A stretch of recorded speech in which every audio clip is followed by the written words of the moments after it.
Hi everyone, this is Mowli and welcome back to another শরীর খারাপ blog. না, শরীর খারাপ ব্লগ বলতে শরীর খারাপ ছিল, বাট এখন শরীর একটু বেটার আছে। কিন্তু তার মধ্যে আমার নেলস এর হালটা দেখে আমার মনটা খুব খারাপ হয়ে গেছে, তাই ভাবলাম সোনিকে একটা কল করি এবং সোনিয়া বললো আমার বাড়িতে এসে নেলসটা করে দেবে। এনিওয়েজ, মনটা খারাপ ছিল, শরীর খারাপ হওয়ার জন্য কোনো কাজ করতে পারিনি সারাদিন, প্রজেক্ট ক্যান্সেল করেছি, শুট ক্যান্সেল করেছি। বাট আমার ঘরের অবস্থা দেখে তোমরা সেটা নিশ্চয়ই বুঝতে পারছো, সারাদিন শুয়েছিলাম কারণ শরীরটা খুবই খারাপ হয়ে গেছিল। এই মন খারাপের ওষুধ হিসেবে মাসির একটা কল আসলো আর আমার মনটা চট করে ভালো হয়ে গেল, আর সেটা হলো এই গিফট প্যাকেটটা, মানে এই ব্যাগটা।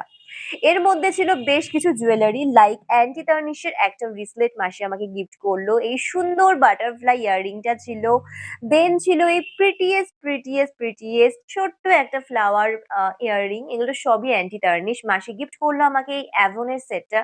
এই জুয়েলারি সেটটা ছিল গোল্ড অ্যান্ড তোমার হচ্ছে সুন্দর একটা গ্রিন স্টোন বসানো। আমি ভাবছি এটা কিছুর সাথে পেয়ার আপ করে রিসেন্টলি পরবো এটা।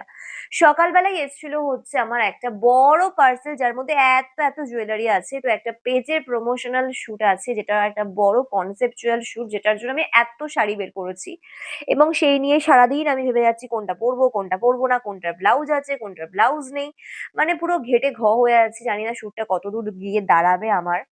তো কুলফি ভাবছে দিদি ভাই কি সারাদিন এসবই করে যাবে নাকি আমার সাথেও একটু টাইম দেবে। আসলে ওর সাথেই টাইম দিচ্ছিলাম, এই বিছানাতে আমি আরো সারাদিন শুয়ে ল্যাদ খাচ্ছিলাম।